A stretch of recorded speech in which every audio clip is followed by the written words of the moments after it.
Assalamualaikum warahmatullahi wabarakatuh. A'udzu billahi minasyaitonir rajim.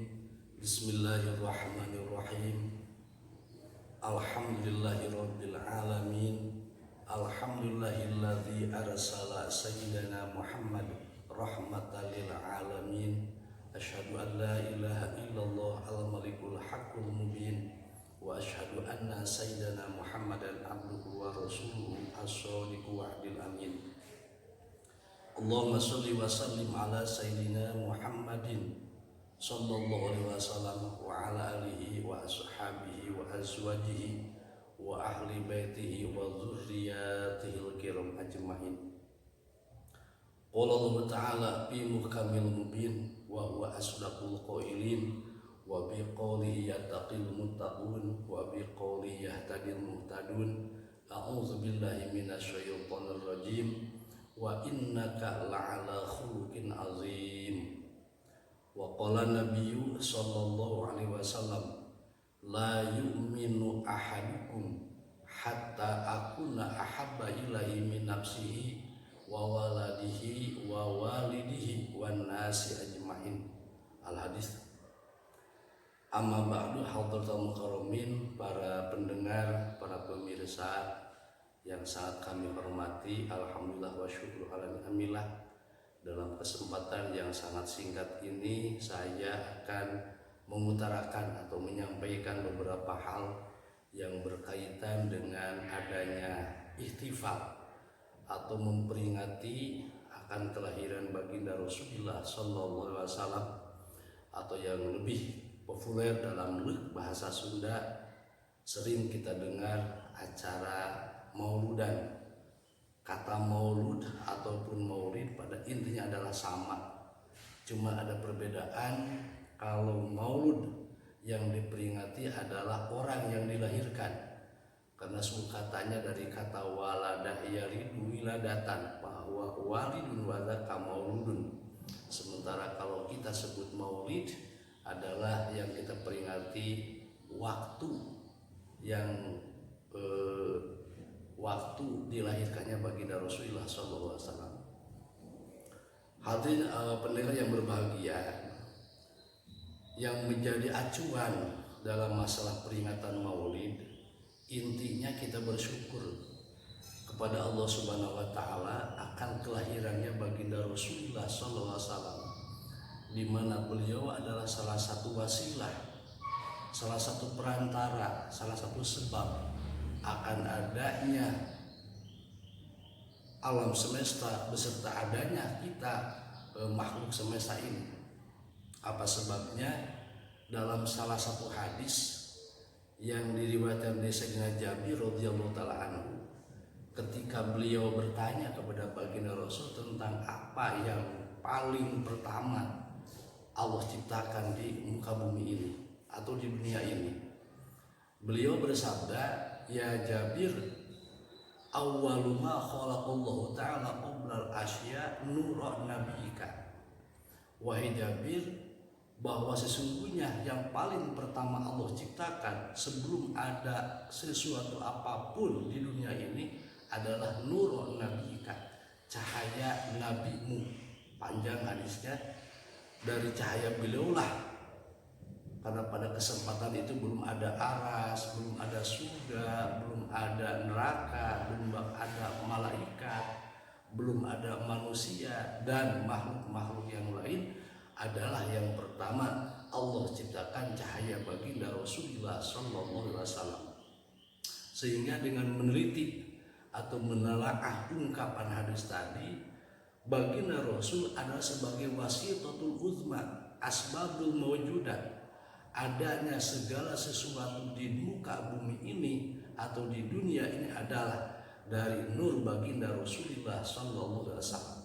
Sehingga sepantasnya lah kita mengadakan peringatan kelahiran beliau atau memperingati kelahiran beliau dalam arti kita mengagungkan, menghormati, untuk merealisasikan salah satu bentuk mahabbah atau kecintaan kita terhadap baginda Rasulullah sallallahu alaihi wasallam. Dalam hadis qudsi Allah berfirman, abdi lam taskurni idza lam taskur man ajraitu an idza lam taskur man ajraitu an nikmata ala yadihi. Wahai hamba kami, engkau tidak akan kami anggap seorang yang bersyukur ketika engkau tidak bersyukur terlebih dahulu terhadap orang yang berjalan nikmat aku melalui orang itu. Dalam arti sementara kita telah ketahui bahwa baginda Rasulullah SAW adalah salah satu perantara, salah satu sebab yang mengakibatkan adanya dunia dan seisi-isinya adalah baginda Rasulullah SAW. Sehingga kita bersyukur terhadap Allah tidak akan ada artinya ketika kita tidak bersyukur terlebih dahulu kepada baginda Rasulullah Sallallahu Alaihi Wasallam. Di sini saya bawa kitab yang berjudul An-Ni'matul Kubra Alal Alam Fi Maulidi Sayyidi Waladi Adam, buah karya Imam Ibnu Hajar Al-Haytami. Dalam Sohifah ke-6 ada makalah yang disampaikan oleh Imam Syafi'i radhiyallahu taala anhu atau Imam Muhammad bin Idris Asy-Syafi'i yang wafat pada tahun 204 Hijriah atau tahun 820 Masehi. Yang lebih populer kita sebut adalah Imam Syafi'i radhiyallahu taala anhu.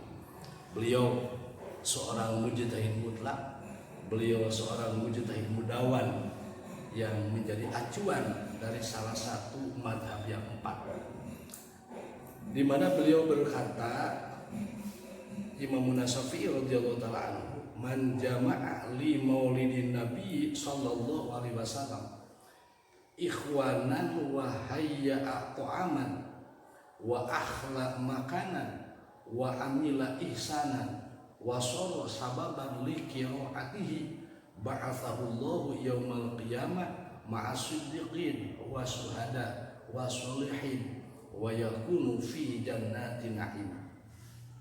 Kurang lebih kata beliau, barang siapa yang mengumpulkan saudara-saudara dalam rangka limaulidin Nabi sallallahu alaihi wasallam, beliau atau dia menyiapkan berbagai macam makanan dan menghiasi tempat, lalu di sana wa amila ihsanan, dilakukan berbagai hal amal-amal bagus, wasoro sababan li qiraatihi, bahkan beliau atau dia sebagai sebab dibacakannya maulid baginda Rasulullah SAW, maka ba'athahullah, Allah akan membangkitkan terhadap dia nanti di yaumul kiamat, akan digolongkan beserta para siddiqin, para syuhada, para sholihin, bahkan wa yakunu fi jannatin na'im, dia senantiasa akan berada pada surga na'im. Ini salah satu fatwa yang disampaikan oleh Imam Syafi'i radhiyallahu taala anhu yang mesti harus kita ikuti sebagai muqallid. Sebagai seorang muqallid, apa-apa yang dilontarkan atau yang dipatwakan oleh mujtahid mutlak, kedudukannya baik kita sebagai seorang muqallid bisa dipakai hujah, dipakai dalil. Ada kaidah dalam usul fikih, inna aqwalal mujtahidina binisbati ilal muqallidina kal adillah binisbati ilal mujtahid, bahwa ungkapan-ungkapan atau makalah-makalah mujtahid kalau kita hubungkan dengan kita sebagai muqallid, kedudukannya laksana Quran dan hadis, dalam arti bisa dipakai sebagai pegangan, sebagai hujah, sebagai dasar dalam melaksanakan berbagai hal. Untuk itu senantiasa sebagai kita sebagai Ahlus Sunnah wal Jamaah, baik madhab-madhab yang lainnya ataupun terutama madhab Imam Syafi'i, untuk kita sudah tidak diragukan lagi akan adanya pelaksanaan ihtifal atau memperingati kelahiran baginda Rasulullah Sallallahu Alaihi Wasallam, karena sudah jelas ada dasar hukum yang dapat kita jadikan pegangan, yang menjadi dasar, menjadi hujah akan dalil qat'i untuk pelaksanaan peringatan Maulid. Dalam kitab Tanwirul Qulub Sohifah 76 ada kata mu'alif, wa man lam yuqallid wahidan minhum wa qala ana a'malu bil qur'ani wa sunnah mudda'iyan fahmal ahkami minhuma la yaslimu lahu bal huwa mukhti'un dhalun mutilun siyaman bihadza zaman alladzi amma fil fisqu wa kasrati da'wal batilah li'annahu istidharon alal a'immati wa huwa dunahu fil ilmi wal amal wal adalah wal itlaq. Kurang lebih barang siapa yang tidak mengikuti terhadap salah satu madhab, salah satu mujtahid yang empat, kemudian dia berkata bahwa saya akan langsung mengamalkan dari Al-Quran dan hadis. Ada istilah yang lagi semarak di medsos, kita kembali terhadap Quran dan hadis. Bahkan mereka memproklamirkan diri mudda'iyan fahmal ahkam minhuma. Mereka mengaku paham, mengerti akan hukum-hukum yang terkandung dalam Al-Quran dan As-Sunnah al-Hadis. Kata para ulama la yaslimu lahu, maka kita jangan ikuti, jangan kita terima ungkapannya bal huwa mukhti'un dhalun mutim. Karena sesungguhnya orang itu ada orang yang sasar, orang yang sesat, orang yang justru akan menyesatkan. Apalagi dalam kondisi seperti zaman sekarang, kata mu'alif siyaman bihadza zaman, apalagi zaman sekarang alladzi amma fihil fisq wa kasrati da'wal batilah, yang mana kondisi zaman sekarang telah merajalela kefasikan, pelacuran, pejinaan, perjudian, pemabukan dan sebagainya.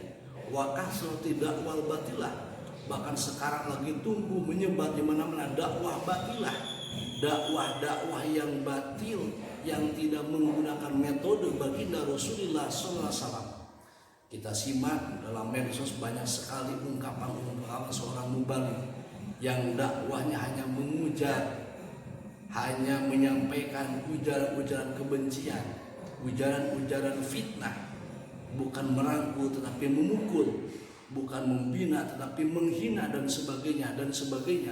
Bahkan tidak sedikit ada mubaligh seorang yang berani-berani mengkafirkan orang lain, memponis orang lain PKI, memponis orang lain togut dan sebagainya. Padahal kalau kita telaah dalam kitab I'anatul Thalibin juz keempat itu ada fatwa mu'alif yang bagi lil mufti ayyah tato fi takfiri. Di sini ibaratnya pakai kaidah indigo. Dalam I'anah pakai tafsir yang bagi ayat at-ta'yin alaihi, mesti terhadap seorang mufti ayyah tato fi takfir, harus hati-hati dalam mengkafirkan seseorang. Karena kata Rasul, ketika seorang menghukumi kafir, menghukumi PKI, menghukumi komunis dan sebagainya terhadap seorang, kemudian tidak ada fakta, tidak sesuai dengan catatan, maka ungkapan itu akan kembali terhadap dirinya sendiri. Nah, kata mu'alif, apalagi di zaman sekarang yang mana merajalela kefasikan, banyak dakwah batilah. Kenapa demikian? Istidharon alal a'imah, mereka telah memproklamirkan diri, mengembangkan diri, menonjolkan diri seakan-akan mereka mengungguli terhadap a'imah, terhadap para ulama mujtahid.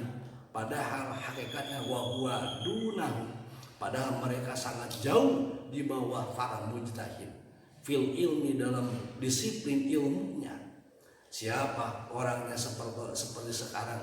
Ada yang mampu mengoleksi pembenaran ilmu seperti Imam Syafi'i radhiyallahu taala anhu fil amal, apalagi dalam segi amaliyahnya, dalam mengerjakan amal-amal solehnya. Begitu juga fil adalah, dalam keadilannya yang sangat jauh kondisinya. Karena beliau Imam Syafi'i radhiyallahu taala memberikan ta'rif yang dimaksud dengan sifat adil adalah malakatul bin nafsi tamna'u min irtikabi shaghair wal kaba'ir. Yang dinamakan seorang yang adil adalah orang yang mempunyai sifat yang melekat dalam hatinya. Dengan sifat itu dia mampu membendung diri, tidak berani melakukan dosa-dosa kecil apalagi dosa-dosa besar. Itu baru dia mendapat titel adil. jauh keadilan dari para mujtahid. Begitu juga wal itlaq, sangat jauh dari para ulama dalam segi analisanya. Dengan hal ini mudah-mudahan ungkapan rasa mahabbah, rasa cinta kita terhadap baginda Rasulullah SAW melalui ihtifal atau peringatan Maulid, memperingati, menjunjung tinggi, menghormati akan kelahiran beliau, salah satu bentuk mahabbah kita terhadap beliau. Mudah-mudahan kita diakui menjadi salah satu bagian dari umatnya, dengan harapan pada akhir kiamat kita mendapatkan syafaatul uzma atau pertolongan dari beliau. Demikian barangkali yang dapat saya sampaikan, mudah-mudahan ada manfaatnya. Mohon maaf dari kekurangannya. Wallahul muwaffiq ila aqwamit thoriq. Assalamualaikum warahmatullahi wabarakatuh.